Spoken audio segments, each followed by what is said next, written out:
नमस्कार दर्शकों, आप सभी का हमारे चैनल धर्म मित्र पर स्वागत है।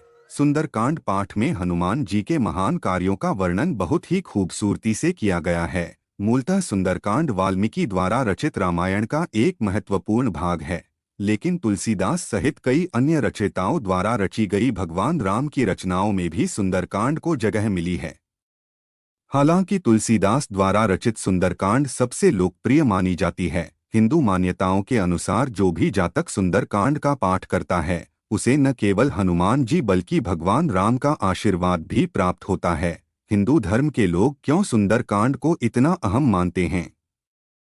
सुंदरकांड करने से व्यक्ति को कैसे फल प्राप्त होते हैं? इस पाठ को करने की सही विधि क्या है? सुंदरकांड को सुंदरकांड ही क्यों कहते हैं? इसकी चर्चा आज हम इस वीडियो में करेंगे। शांतं शाश्वत मप्रमेय नघ निर्वाण शांति प्रदं ब्रह्मा शंभु फणीन्द्र सेव्यम निशम वेदांत वेद्य विभुम रामाख्यन जगदीश्वरन सुरगुरु माया मनुष्य हरि वंदेह करुणाक्रम रघुवरन भूपाल चूड़ामणिम। उपरोक्त श्लोक से तुलसीदास द्वारा रचित सुंदरकांड का आरंभ होता है। श्लोक में भगवान राम की वंदना की गई है और उनकी महिमा का गुणगान किया गया है। उन्हें समस्त दुखों को हरने वाला बताया गया है। इसके बाद सुंदरकांड में हनुमान जी के लंका जाने की घटनाओं का जिक्र मिलता है।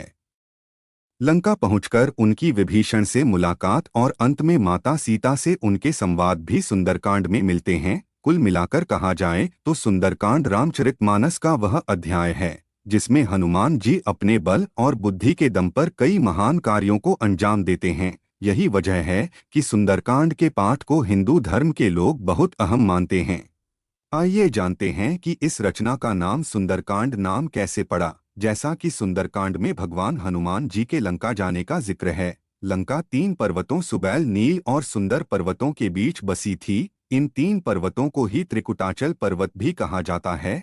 इन तीनों में से सबसे चर्चित पर्वत सुंदर पर्वत था, क्योंकि यहाँ अशोक वाटिका स्थित थी।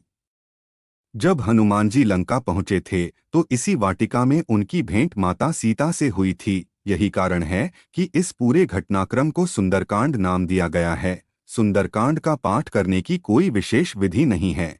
यदि आपके मन में श्रद्धा है तो आप सुबह और शाम के समय पवित्र मन से इसका पाठ कर सकते हैं। हालांकि यदि सुंदरकांड का पाठ किसी विशेष लाभ की प्राप्ति के लिए कर रहे हैं तो किसी योग्य और धार्मिक ज्ञानी की सलाह के अनुसार आपको सुंदरकांड का पाठ करना चाहिए। सुंदरकांड का पाठ यदि किसी विशेष फल की प्राप्ति के लिए कर रहे हैं तो शुरुआत मंगलवार या शनिवार के दिन से करें। सुंदरकांड पाठ करने की सलाह आपको अक्सर ज्योतिषियों, अपने आसपास के धर्मानुरागी लोगों से मिलती होगी। इसका कारण यह है कि सुंदरकांड करने से व्यक्ति के जीवन में आ रही कई बाधाएं दूर होती हैं।